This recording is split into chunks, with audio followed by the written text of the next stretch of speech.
Namastê, Waheguru. Então, hoje, nosso foco, é compreender o que significa, qual é a energia que flui, qual é a área da consciência humana que está relacionada com o 3, e a linguagem dos números, simbólica. O mês de março, que dentro do nosso calendário está relacionado ao 3. E usando essa linguagem simbólica dos números, que acaba desembocando no modo como a gente se estrutura no tempo, a partir daí a gente pode fazer uma reflexão, um olhar que visa, antes de mais nada, compreender a si mesmo, potencializar a própria capacidade de viver nesse mundo em plena ou máxima harmonia possível, o máximo de clareza, potencializando e atualizando, na verdade, o potencial infinito que é intrínseco a todo ser humano. Então, um aspecto importante que a gente pode aproveitar nesse momento, quer dizer, o 3 está relacionado com o dia 3, na numerologia tântrica, está relacionado com aqueles números que somados dão 3, como 12, 21, 30. Esses números estão fluindo com a energia do 3, que é uma expressão numérica de uma área da consciência, uma área da mente, um departamento, digamos assim, do nosso próprio ser, que tem como uma janela, eu diria, para facilitar, criar uma imagem, como uma janela por onde a luz do sol entra e manifesta algo. Entendendo aí, então, para quem tem pouca familiaridade com esse assunto, entendendo aí que na perspectiva yogi e das tradições da Índia, existe uma instância originária, incondicionada, luminosa, divina, se quiser, que origina a tudo. E essa é a identidade última de todo ser. E a forma humana é uma possibilidade dessa consciência infinita manifestar-se no mundo. Entendendo aí o humano como constituído por diferentes áreas, num mapa tântrico de 11 áreas, você tem em cada uma das áreas a manifestação de certas qualidades, certas virtudes próprias dessa consciência infinita. E então vamos entender que nessa janela, que é o 3, que é uma área da mente, que é chamada, por uma boa razão, mente positiva, mas vamos compreender melhor o que significa isso. A expressão mente positiva aqui não tem um significado de uma pessoa fazer um esforço, e aí nós vamos entender muito a respeito da numerologia tântrica ao compreender isso. Não diz respeito, não se trata de tentar desenvolver pensamento positivo, como um esforço mental e auto-hipnótico de pensar positivo.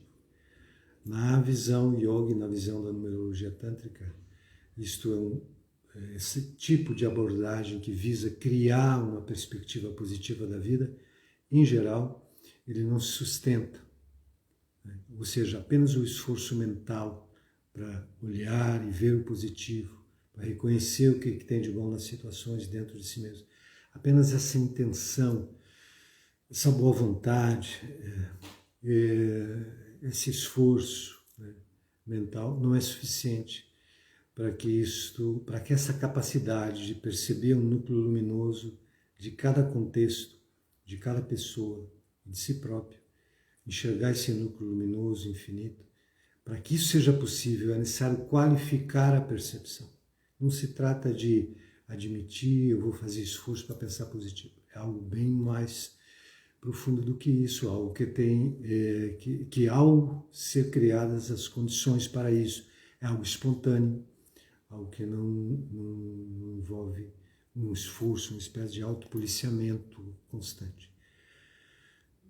E então uma tremenda tentativa heróica, né, de pensar positivo. Não. Quando essa janela está aberta, a luminosidade divina aparece nela e naturalmente percebe a profundidade de cada momento, de cada ser, e nessa profundidade ela enxerga a instância original, a instância luminosa, o harmônico presente em cada pessoa, em cada situação, dentro de si mesmo. E ao perceber isso, é capaz de agir de uma maneira apropriada. Muito bem, então, isso é apenas uma pequena introdução. Vamos entender, então, nós podemos entender o corpo 3, como é chamado, a mente positiva, como também é chamada, ou eu diria, essa janela da alma, por onde, então, essa alma que é auto-iluminada manifesta sua qualidade na forma humana. Essa janela precisa estar desbloqueada, precisa estar em condições, com uma transparência capaz de permitir que a luminosidade divina apareça de uma maneira expansiva, transbordante, forte, clara, e manifeste as qualidades próprias dessa área no mundo. Muito bem, então assim, a pergunta que a gente poderia fazer para começar a entender isso é o que é que o divino, o que é que essa luz infinita pode, na melhor das hipóteses, trazer de si mesma para esse mundo a partir dessa janela, a partir dessa área 3. Né? Qual é a potencial? O que o infinito quer de si mesmo aí, manifestando-se nessa janela? Manifestando-se através desse portal, né, digamos, do infinito, que é cada uma das áreas da consciência. O humano é a possibilidade do divino estar na Terra, manifestando suas qualidades dentro da criação, dentro do universo das relações. E o 3 é uma dessas áreas, muito importante, mas é uma delas. Vamos compreender isso. Então, o que o infinito pretende ou pode trazer através dessa janela, quando ela está completamente transparente, como sem fuligem na janela, sem cortina, está transparente, manifestando tudo que é possível, tudo aquilo que vem do infinito, essa janela está ali escancarada para que essa qualidade divina apareça. Que qualidades são essas? Então, o que o divino manifesta de si mesmo por essa abertura, que é chamada corpo 3, que é a mente positiva. Vamos falar em duas possibilidades aqui. Quando ela está totalmente transparente, qual é a possibilidade maior? Qual é a virtude, ou seja, a força divina que aparece aí? E quando ela está defasada, desnutrida, né? Que defasagens, que disfunções tendem a aparecer? Com isso a gente consegue ter uma visão clara sobre esse assunto e consegue também observar a si mesmo, né? Dentro do seu universo de relações, independente de você ter esse número na tua data, número 12, número 21, número 3, número 30, independente.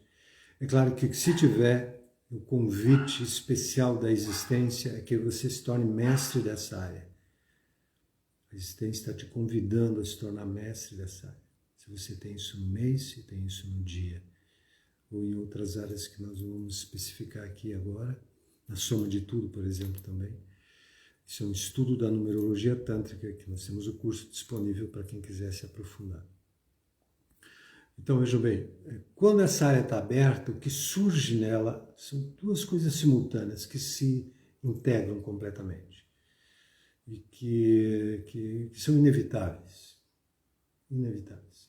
Que é o quê? A percepção, o olhar, o nível de clareza que se tem, né, ao perceber a realidade, né, a realidade externa, eu diria a realidade perceptível pelos sentidos, ou a realidade interna, os processos mentais, os processos emocionais, enfim. Quando essa área está desenvolvida, então há uma qualidade que aparece no modo de olhar. Há uma clareza especial no modo de olhar. E, simultaneamente a isso, tem uma capacidade de ação, o raio da ação, que age a partir da clareza que se estabelece intrinsecamente ou espontaneamente, inevitavelmente no olhar. Essa área permite uma clareza no olhar de tal modo que consegue captar, identificar, né, perceber o núcleo luminoso, por isso chamado núcleo positivo, mas entendo positivo como a presença de algo, de uma instância incondicionada, de uma instância luminosa, harmônica, de uma potencialidade ali, né, divina, presente em tudo. Ela consegue enxergar. Divina, quando usar essa palavra divina, interpreta da seguinte maneira: algo que tem origem em si mesmo, algo que é auto-originado, uma instância auto-originada, né? Uma instância, portanto, originária do ser. A visão que percebe isso no outro, numa situação, percebe qual é o potencial luminoso, harmônico dessa situação e dentro de si mesmo. O olhar que acontece por essa janela, ele enxerga isso sem esforço. Ele enxerga isso simplesmente porque isto é o seu modo de ser. Esse é o seu Dharma. Esse é o seu modo de ser, né, inevitável. Esse é o seu modo de ser completo. Né? Então, é necessário, evidentemente, que, para que manifeste-se o modo de ser completo, que essa área esteja em condições, esteja na completude de si mesmo. Nós vamos entender o que significa isso. Basicamente, 3 coisas. Alto nível de vitalidade, alto nível de prana. Portanto, a revitalização total, mais ampla possível, dessa área chamadamente positiva, dessa janela, né, chamadamente positiva. Um alto nível de vitalidade. Como é que se consegue isso? Através de práticas que absorvem essa energia vital e direcionam para áreas estratégicas que orientam, que distribuem essa energia vital para essa área da consciência. Na visão yogi, a área que distribui com maior intensidade, com maior, digamos assim, quantidade até e qualidade, o combustível para essa área, chamada mente positiva, é o Manipura Chakra. Para quem conhece o yoga, é a região associada ao plexo solar, essa região abdominal acima do umbigo. A recarga energética dessa área, em termos de sistema nervoso, é o plexo solar. Em termos de mapa energético, é o que se chama de chakra. Terceiro chakra, Manipura Chakra, ligado ao poder, à força de ser você mesmo. Então, veja bem, quando essa área é abastecida, ela revitaliza. Então, um dos pontos, a revitalização dessa área. Outro aspecto, a frequência vibracional dessa área, o quanto da energia que flui nessa área da consciência, né? Essa área da consciência. É um campo vibracional. O humano é um conjunto de frequências vibracionais. Sólido, líquido, gasosa é o óbvio que todos conhecem. Uma frequência eletromagnética, outros níveis de vibração que constituem a forma humana, que constituem, portanto, o humano enquanto ser, e isso significa consciência humana, no nosso modo de entender. Então, existem áreas, como disse no começo, 11 áreas. Uma delas é essa. Então, essa área especificamente recebe vitalidade através de práticas especiais, eleva a sua frequência através de práticas meditativas, mantras, a energia do som, e a energia do som estrategicamente usada, estrategicamente utilizada, toda a ciência, né, das vibrações, que especialmente manifestada no som, nas palavras, e o foco, a atenção, a presença total na ação, a autoobservação, a desconstrução de padrões automáticos, né, de padrões mecanizados no processo psicológico. O se dar conta dos vários personagens, daquilo que surge de maneira residual, como um hábito, né, reativo, né, no plano emocional, no plano mental, que faz uma leitura já comprometida dos fenômenos da realidade, enfim. Exatamente sair dessa instância, né, que é esse esquema de percepção estruturado no tempo, estruturado nas memórias, esse véu interpretativo, a partir do qual estamos sempre fazendo uma versão do fenômeno e trazendo então uma leitura sempre subjetiva, sempre muito particular, muito pessoal, quase uma realidade virtual que cada um percebe, que cada um cria ao perceber, que vive nela. O propósito do yoga é um olhar direto, e isso daria muita conversa. A possibilidade de um olhar que acessa, né, aquilo que aparece naquilo que é, ou no seu modo de ser, que não é um estático, é um processo.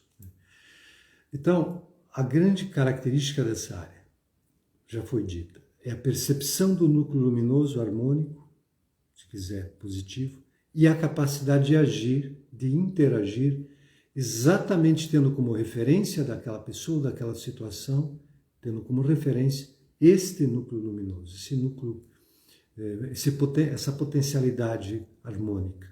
É ali que ocorre o diálogo com a realidade, é ali que você atua, é ali que essa janela permite uma ação que interage com esse núcleo luminoso e expande, e ele cresce. E o fato dele crescer cria um processo transformador que pode desarticular a desarmonia organizada, né? Pode desarticular, pode criar uma desestabilização na desarmonia. E é fundamental que se crie desestabilização na desarmonia quando essa desarmonia está organizada, né? Estruturada, cristalizada. Uma ação que nasce dessa área, ela tem um potencial transformador, por quê? Porque ela atua no núcleo harmônico luminoso. E uma vez que esse núcleo é potencializado, ele gera uma onda transformadora que vai modificando todo o contexto, né, das relações, todo o contexto daquela situação, todo o contexto daquela pessoa com a qual você se relaciona. Você atua, interage com esse potencial luminoso que cada ser tem. Por quê? Porque você percebe ele, não porque você tem uma fantasia positiva que você tenta aplicar nos outros. Você de fato percebe essa potencialidade, que às vezes a própria pessoa não percebe, e interage a partir dali. Portanto, a ação que nasce a partir dessa janela do 3 é uma ação como um raio, é uma ação muito poderosa, que tem uma vontade tremenda, e nessa vontade ela tem um elemento criador, portanto ela é uma vontade que cria, uma vontade que manifesta algo que não estava antes ali, e ela tem o poder de atravessar os obstáculos, as barreiras, que são basicamente as cristalizações que aquela circunstância manifesta. Então, a possibilidade de uma vontade criadora que transmuta obstáculos, que vai além, e que chega, porque dialoga diretamente com esse núcleo luminoso, então ela consegue ter uma frequência, digamos assim, para usar essa terminologia, que atravessa obstáculos e que chega nesse núcleo e, a partir dele, cria um impacto, uma explosão harmônica transformadora. Isto é essa janela, né? E ela vem de onde? Ela vem desse olhar do infinito a partir dessa abertura que é o corpo 3. Por causa disso, ela está ancorada no sentido de si mesmo, incondicionado, livre, forte, claro. Portanto, ela não está dependendo da aprovação, não está dependendo da opinião dos outros, ela não está dependendo de nada para ser o que ela é.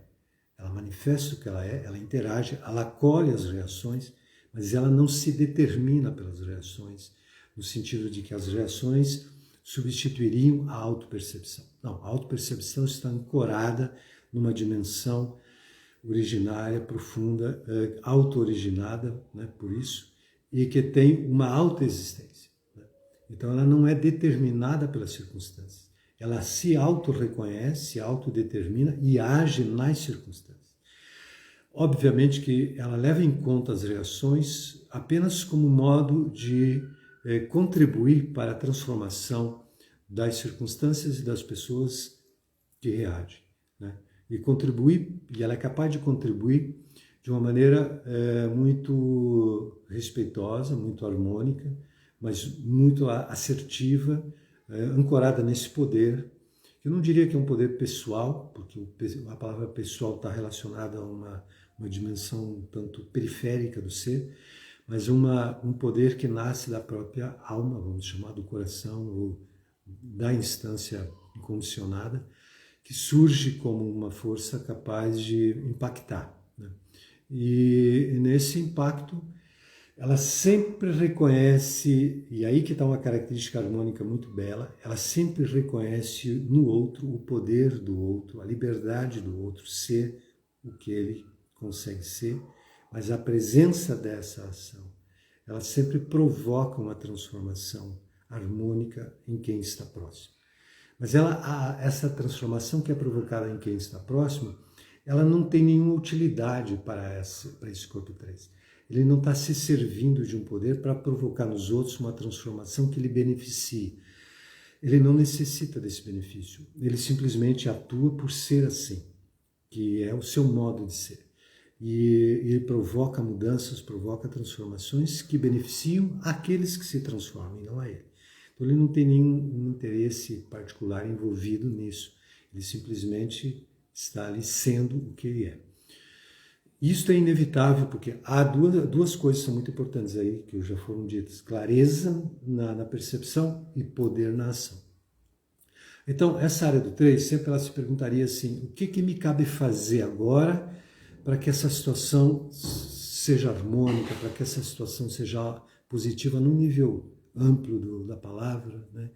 O que me cabe fazer? Ela faria essa pergunta, ou, eu diria até, ela já carrega a resposta para essa pergunta e já responde, se essa área estiver desenvolvida, né? Então ela tem uma capacidade de ação, de uma proatividade, né? Harmônica, uma tendência de socialização, uma tendência de interação no mundo, um elemento fogo que se expande, né? Um tanto essa a qualidade. E uma jovialidade, alegria, celebração, expansão, são qualidades que emanam naturalmente dessa área. Isso tudo quando ela está desenvolvida, quando ela está no seu modo de ser completo. Quando ela está defasada, o que ocorre? Quais são as possíveis disfunções dessa área quando está defasada? Exatamente, digamos assim, alguma coisa que a gente pode compreender que é essa área tentando ser do modo que ela seria se ela estivesse completa, né? Então, a partir desse raciocínio, ou seja, nós podemos enxergar em muitas disfunções. Vamos olhar isso juntos. Por exemplo, já foi dito que se ela está desenvolvida, ela tem total clareza. Maravilha. Ela tem total clareza e ela sabe o que fazer. Perfeito. Se ela está subdesenvolvida, o que significa o quê, gente? Significa desnutrição vital, significa baixa carga energética, precariedade vital. Por quê? Respiração ineficiente, pouca oxigenação celular, pouca energia fluindo, né, nas células, pouca energia fluindo nos meridianos, pouca energia fluindo no centro energético do abdômen, pouca energia e força no sistema nervoso, especialmente na área do plexo solar, né? E, quer dizer, então há uma precariedade vital tremenda que desemboca numa fragilidade psicológica. Isso é um aspecto. Então, essa desnutrição vital, né, ela dificulta essa clareza no olhar, né? Ela dificulta uma ação assertiva, confiante, decidida, criadora, né? Capaz de atravessar obstáculos, porque carrega consigo um poder tremendo. Inviabiliza isso se tiver uma fragilidade vital. E se tiver uma frequência vibracional mental densa, uma mente um tanto ebotada, uma mente lenta, uma mente que não está fluindo com a sua potencialidade possível, né? E, ao mesmo tempo, uma mente que está reativa, se protegendo, na autopreservação constantemente, tentando se garantir, tentando manter uma imagem de si mesmo que é inconsistente, porque vem de uma área que não carrega consigo a clareza que ela pode ter, portanto, gera uma ideia equivocada e restrita, né? de si mesmo e tudo mais. Então, essa inconsistência no próprio sentido de si mesmo gera uma necessidade de autoafirmação, gera uma necessidade de defesa, gera uma necessidade de autopreservação, basicamente da autoimagem, que ela é sempre, digamos assim, em muitos sentidos, frágil. Então, quando isso está presente, quais são as principais disfunções? Vamos olhar para isso agora. Quais são as principais disfunções, né, que acontecem? Uma disfunção óbvia é o seguinte: primeiro, ela não enxerga bem claramente. Então, não enxergando claramente, não enxergando esse núcleo luminoso, que nós estamos chamando assim, com o qual ela iria interagir se ela estivesse na máxima clareza, não enxergando isto, ela, e tendo a propensão de agir para que as coisas sejam harmônicas, ela não enxergando isso, ela não sabe o que fazer, né? Ela não sabe o que fazer. Se ela fica sem saber o que fazer, ela, ao mesmo tempo, ela é chamada a agir. Nós estamos sempre num momento, né? Em qualquer situação, nós estamos numa demanda de ação, de interação, de estímulo e de resposta. Então, se não tem clareza sobre o que está acontecendo, não se tem clareza sobre o que fazer. Então, quando essa área está subnutrida, essas duas coisas estão presentes, que são as principais características positivas, são as principais características defasadas. Não tendo clareza sobre o que fazer, não se sabe o que fazer. Não se sabendo o que fazer, se faz o quê? Essa é a questão. Não sabendo o que fazer, se faz o quê? Em geral, se tenta agir de um modo que gere no ambiente que se está, antes de mais nada, uma reação que proteja a sua própria vulnerabilidade, a sua própria ignorância daquela circunstância, a sua própria, digamos assim, fragilidade, né, naquela situação. Então, assim, não tem clareza sobre o que fazer, porque não tem clareza na percepção. No entanto, é chamado a fazer alguma coisa. Vai fazer o quê? Vai agir de uma maneira que provoque no ambiente uma reação que proteja a exposição completa da própria fragilidade, da própria vulnerabilidade. Ponto. Isso é muito importante. Agora, de que modo? Quais são as duas maneiras básicas de tentar ocultar a própria inconsistência, a própria falta de confiança, a própria falta de conexão com o poder da alma, né? A própria, digamos assim, o próprio fato e ato, né, de estar perdido, de estar na dúvida, de estar confuso. Tentar ocultar isso. Para quê? Para poder preservar uma ideia de si. Na base é isso. Dois modos, digamos assim, antagônicos, ou diria opostos, ou polos, né? Há uma polarização. De um lado, agir de uma maneira que agrade as pessoas, agir de uma maneira que provoque a aprovação dos outros sobre o que você faz. Que os outros achem positivo. Veja como isso é uma espécie de, digamos assim, a busca de um resultado forjado por uma criação de efeitos, né, forjados por uma ação que, no final das contas, está manipulando a reação dos outros, para que a reação dos outros seja de aprovação, seja nos outros provocado uma avaliação positiva sobre o seu modo de agir, mesmo que você, em você mesmo, saiba que você não sabe bem o que está fazendo, está agindo a partir da confusão e que não tem nenhuma certeza se aquilo foi realmente positivo, se aquilo foi realmente harmônico, mas se contenta em provocar nos outros a aprovação. Então, é um se contentar com um pouco, é uma imitação do que seria, é a busca de estar naquilo que não se está, é a busca de estar naquilo que seria o lugar onde naturalmente se estaria, se essa área estivesse completamente desenvolvida e aberta. Sempre, esse é um raciocínio muito simples. Sempre você anseia e busca agir e ser do modo que você seria se estivesse na plenitude daquela área, né? Então, assim, se estivesse na plenitude daquela área, agiria de uma maneira decidida, clara e que criaria um impacto transformador, harmônico, positivo, mesmo que as pessoas envolvidas pudessem ter uma desestabilização momentânea e até em primeiro momento interpretar como algo não tão positivo assim, aquilo estaria encaminhando para um harmônico e para um positivo, né? Porque estaria desestabilizando a desarmonia, como disse antes. E você estaria em paz com a sua ação, né? E você não se perturbaria com o fato de isso não ser reconhecido imediatamente. Você estaria muito assentado no seu próprio poder, na sua própria clareza, estaria em paz. Não havendo essa clareza, então, buscar agradar. Qual que é o extremo disso? O extremo disso, gente, é subserviência, é o papel de bonzinho, é querer agradar sempre, é fazer aquilo que os outros esperam para ser aprovado. Isso é uma cilada tremenda e que não chega a lugar nenhum.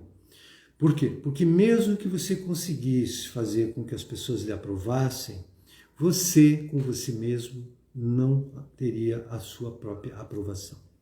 Tá? Você, com você mesmo, saberia que você está fazendo um jogo para provocar a aprovação. Isso lhe deixa na própria desaprovação. Portanto, a reação de aprovação dos outros, quando ela parte de um jogo manipulatório, né, de busca de segurança, ela, em última instância, não funciona. Ela pode funcionar aparentemente, socialmente, externamente, mas você com você mesmo ainda há uma carência, né? E há uma constatação da falta dessa autoconexão, desse estar assentado no próprio poder, na própria clareza. Então não funciona. O outro extremo da subserviência, né, o extremo é o autoritarismo. Então, o autoritarismo é uma maneira como o 3 também tenta ocultar a sua própria fragilidade, a sua própria ignorância, a sua própria falta, digamos assim, de saber o que fazer, de ter clareza sobre o que fazer, né? Então, assim, o autoritarismo é uma faceta, né? É uma faceta, um outro lado da moeda, né? da fragilidade, da inconsistência, do estar perdido, né? Quer dizer, o autoritarismo é uma maneira de provocar nos outros uma reação supostamente respeitosa, supostamente de uma aprovação receosa, que é muito mais um se afastar ou manter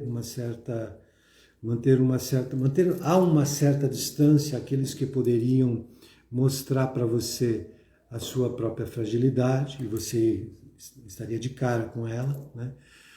Estaria vendo inevitavelmente essa fragilidade, né? Então uma tentativa de evitar e também de manter longe e também uma tentativa de provocar nos outros, ao invés de um distanciamento, às vezes uma aproximação receosa, uma admiração temerosa, né? Que te colocaria numa posição de autoridade, de suposta liderança, muito mais pela imposição e pelo amedrontamento, digamos assim, das pessoas em torno. O autoritarismo sempre denuncia a fragilidade, o autoritarismo sempre denuncia a falta de poder, a falta de conexão, a falta de clareza. Então, todo autoritarismo é débil, né? É fraco. E quando ele é questionado, ele se torna violento, porque a violência é a arma dos fracos. A violência é o extremo do medo.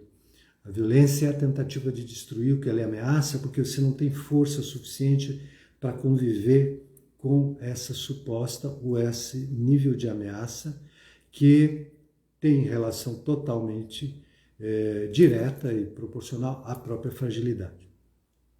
Então, o corpo 3, a área dessa mente chamada positiva, quando ela está frágil, ela cai no papel de bonzinho, no autoritarismo, ela fica sem saber o que fazer. Ela é capaz também, gente, e outra característica muito importante, ela consegue conjecturar e conceber conceitualmente, intelectualmente, como é que as coisas tinham que ser. Qual seria a melhor versão possível disto e daquilo? Dessa pessoa, como é que essa pessoa tinha que ser? Dessa situação, ou trazendo para um contexto prático dessa empresa, ou desse país, ou dessa cidade, a pessoa tem elaborado intelectualmente como é que tinha que ser. Claro que nessa conjectura aparecem todos os condicionamentos, todos os padrões, todas as suposições próprias dessa pessoa, mas ela consegue enxergar o melhor possível dentro do contexto de concepção dela. Ela enxerga e ela compara isto que ela projeta como o melhor possível, ela compara com o que está sendo, né? Então ela compara o que deveria ser com o que está sendo. Eu não digo com o que é, eu digo com o que está sendo, porque o que é implicaria uma noção aí de uma dimensão que é, né? Não, ela não tem acesso a isso se isso fosse possível. Ela pode dizer com o que está sendo. Então ela compara o que deveria ser dentro da sua conjectura, da sua ideologia, do seu padrão de certo ou errado, do seu modelo, né? Ela compara o que deveria ser com o que está sendo. E sempre ela vê que falta. Nunca as coisas estão sendo do jeito que deveria, porque há sempre uma projeção tanto fantasiosa e uma exigência que tem muito de fantasiosa, ou pelo menos que não está dialogando com o que está sendo. Então, a tendência, vamos admitir que pudesse haver uma exceção, mas a tendência sempre essa pessoa vai ver o que falta. Ela vai dizer assim, está faltando isso tinha que ser assim, não desse jeito que está sendo. Tinha que ser de tal maneira, tinha que ser daquela outra maneira. Isso aqui não tinha que ser do jeito que está sendo, tinha que ser de outra. E ela fica discursando sobre como é que as coisas deveriam ser, como é que as coisas tinham que ser, como é que as coisas, né, precisam ser, enfim. Ela fica nisso, e isso é muito enganoso, porque isso provoca nas pessoas em torno uma ilusão de sapiência nessa pessoa, uma ilusão de capacidade de diagnóstico, né? E mais ainda, o que é mais problemático, provoca nas pessoas uma ilusão de que essa pessoa saberia o que fazer se ela estivesse numa posição de comando, né? Então ela passa a impressão de alguém com um diagnóstico muito bem feito, muito claro, que diz coisas que tinham que ser, e que então, supostamente, seria alguém capaz de executar um plano que transformaria o que está sendo no que deveria, né? Isto é a coisa mais enganosa que tem se tratando de corpo 3, porque quando ele está defasado, ele não sabe o que fazer. Ele pode até ser capaz de dizer o que está faltando, mas ele não saberia agir para que o que está sendo crescesse em direção a esta concepção idealizada. Ele não sabe como atuar para transformar, porque ele não consegue enxergar um núcleo luminoso, um núcleo positivo, harmônico. Não enxergando esse núcleo harmônico, luminoso de uma situação, de uma pessoa, e a ação que nasce dali, nasce de um lugar que não sabe muito bem o que fazer, porque não está enxergando onde interagir. Então, com isso nós estamos dizendo o seguinte, se não houver clareza sobre onde está o núcleo luminoso harmônico, a potencialidade harmônica de uma situação, se não há clareza sobre isso, a ação fica sem ter um diálogo com esse núcleo luminoso. E se a ação não interage com esse núcleo, ela está interagindo com o quê? Ela está interagindo com uma avaliação que tem, na maioria das vezes, um parâmetro que se baseia no que deveria e no que está sendo, portanto, num padrão pré-concebido. E ela não consegue dialogar com a realidade, ela mesma, no seu aspecto luminoso, na sua potencialidade harmônica. Não vendo isso, ele não age aí, não agindo assim, ele não cria um impacto transformador. Ele pode criar pequenas modificações, mas que não conseguem gerar um movimento que transforme estruturalmente, fundamentalmente as coisas. Pode gerar pequenas maquiagens na realidade, mas não transformações profundas desde um núcleo luminoso. Então, o que a gente entende aí? Se essa pessoa que é capaz de dizer tudo que falta, tudo que deveria ser, você coloca ela numa posição de comando, ela não vai saber o que fazer. Gente, ela não sabendo o que fazer, ela faz o quê? Ela tem aquelas duas alternativas. ela se torna autoritária e tenta impressionar e colocar medo para manter distante aqueles que lhe mostrariam que ela não sabe o que fazer. E ela começa a dizer que ela conseguiria fazer se as coisas fossem de outro jeito e não do jeito que estão sendo, né? Se as coisas fossem de outra maneira, se houvesse, isto aqui está me atrapalhando de fazer aquilo que, se eu fizesse, transformaria tudo. Mas, como as coisas não estão como elas deveriam estar, então eu não consigo fazer nada para mudar as coisas para onde elas deveriam estar. Então ele fica numa cilada, porque não tendo clareza não sabe o que fazer. E daí vai dizer o quê? Ele vai dizer que faria, mas se não fosse assim. Então quer dizer, está mostrando a incompetência, a inconsistência, a cegueira, a falta de conexão com o próprio poder. E então essa pessoa vai agradar alguns, que lhe dê a devolução de imagem que lhe faça sentir-se de algum modo autoaprovado ou aprovado pelo outro, que ele valoriza dentro do padrão de certo e errado que ele tem, dentro do padrão que ele valoriza, e ele vai ser agressivo, autoritário, com todos aqueles que iriam expor a sua ignorância, iriam expor a sua incompetência, iriam expor a sua falta de lucidez, de clareza, de capacidade executiva e tudo mais. Não sei se você já viu algum filme assim, mas se você olhar para o Brasil, você vai enxergar esse filme. Então, a questão do corpo 3 é: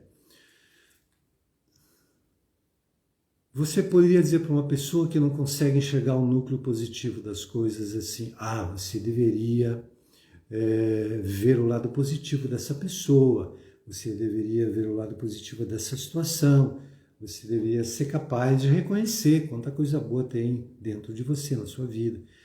Essa exortação, ela é natural e compreensível, né? Exatamente por isso. No entanto, ela é ineficiente.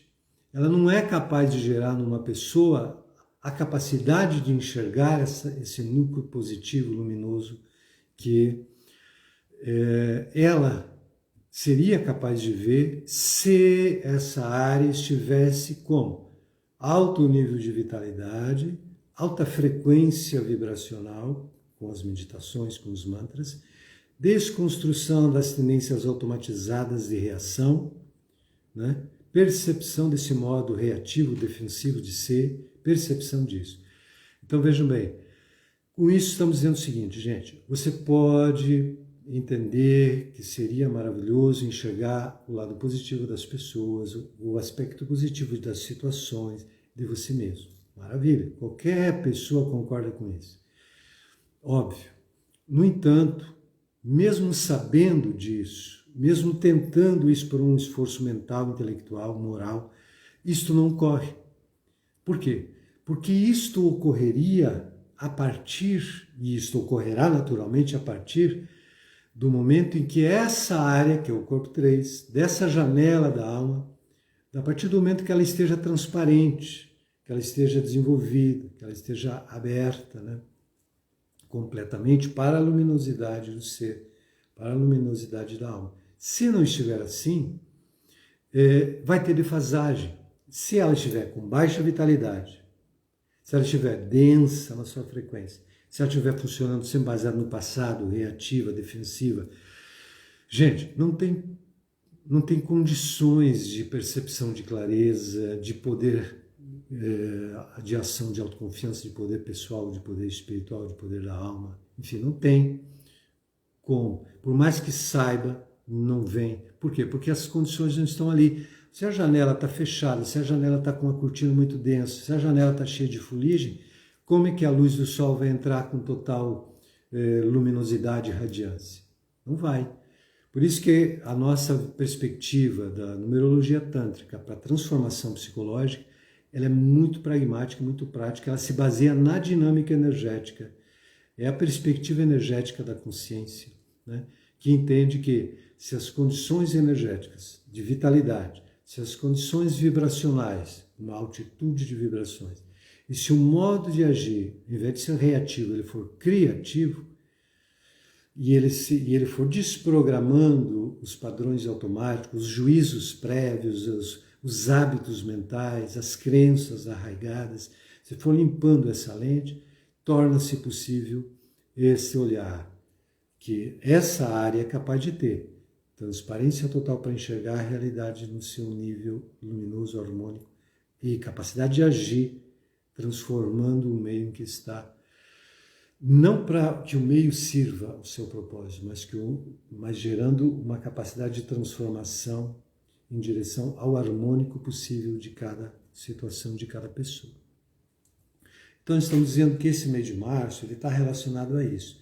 Então, quando uma pessoa tem nasceu no mês de março, tem o número 3 no dia, é uma pessoa que precisa trabalhar poderosamente essa região abdominal, plexo solar, terceiro chakra, enviar energia para essa área da mente. Eu vou dizer para você, não, essa pessoa precisa ser capaz de ter autoconfiança, de ter poder pessoal, de ter uma ação com uma vontade criadora, forte, capaz de encarar, de ser guerreira, etc, etc. Daí eu vou dar uma lista de virtudes morais para você desenvolver. Zero, não tem nada a ver com isso, gente. Esse jeito de pensar não funciona. Isso só te dá estereótipo de virtude, só te dá lista de qualidades que são inviáveis. Se as condições não estiverem postas, não ocorrerá nada disso, você vai ficar ali de novo se culpando por não ser do jeito que deveria ser. A abordagem não é essa. Tá? Não é essa. Não é achar que você se transforma pensando, trazendo um esforço para ver o lado positivo. Gente, heróico esse esforço, louvável esse esforço e ineficiente esse esforço. Não é suficiente. É preciso o respaldo energético, é preciso a carga energética compatível com a qualidade das funções. Essa é uma visão também haitiana, uma visão também da psicologia moderna corporal, não exclusivamente do yoga. Sem uma carga energética alta, não se sustenta uma emoção saudável. É uma perspectiva de Alexander Lowen, por exemplo, na bioenergética. Não é uma exclusividade da visão yoga isso. No yoga você tem recursos muito precisos para trabalhar isso. Uma coisa muito importante para alguém que precisa trabalhar essa área é que provavelmente você já reprimiu muito o seu próprio poder. Provavelmente você reprimiu muito a raiva. Provavelmente você reprimiu também muito a sua vontade de chorar, a sua vontade de falar determinadas coisas, de confrontar situações. Provavelmente você tem muita dificuldade de dizer não, de se posicionar, de bancar uma situação a partir da tua perspectiva. Por quê? Porque ela é frágil, porque ela é inconsistente em boa medida. E porque você não quer ser desaprovado, não quer que as pessoas pensem mal de você. É natural, isso não é um erro, isso é uma tentativa de sobrevivência.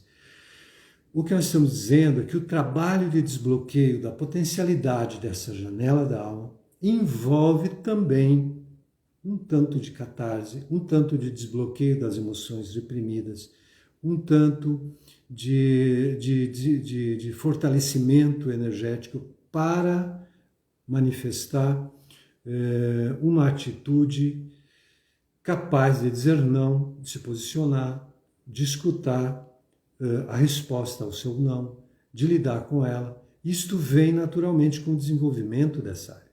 Isso não é também uma coisa que você tem que desenvolver como uma virtude moral. Isso é algo que nasce espontaneamente quando existe força nessa janela, quando existe fluidez nessa abertura. Isto virá naturalmente. Então não é uma questão de eu decido ter coragem. Ok, eu acho louvável que a pessoa tenha boas intenções, mas ela precisa ter um tanto de sentido de realidade para perceber que a vida não funciona desse modo. Ela precisa compreender a dinâmica funcional do processo energético sustentador do processo psicológico. Porque só então ela vai realmente encarar de maneira realística, de maneira madura, de maneira consciente, a sua potencialidade de transformação e vai poder atender esse anseio, gente, que o anseio do ser é ser plenamente ele mesmo. O anseio do ser é viver, né, na completude dinâmica de si mesmo. Não completude como algo estático, meio tedioso, né? Mas a completude como uma dinâmica criadora, sempre fluindo e brotando na vida, no espaço-tempo, de um modo inovador, de um modo intuitivo, de um modo criativo, naturalmente com uma coragem, naturalmente com a capacidade de impacto, de resolução de obstáculos, enfim. Exercendo, né, esse poder de ser o que é e desenvolvendo mais e mais essa abertura para encontrar um si mesmo incondicionado, livre, divino, pleno, que é, em última instância, aquilo que todo humano anseia, gente, e só anseia porque já é. Você anseia pelo que já é. Toda insatisfação humana decorre de não estar sendo o que é. Aquela famosa frase, torna-te o que tu eres, né? Que parece estranha, é se dar conta do que já é. E então esse é o que temos para refletir aqui hoje, a respeito desse tempo, desse mês, e a respeito também, né, da vida prática de cada um, independente do mês de março. Essas qualidades são para todas as áreas, são para todas as pessoas, melhor.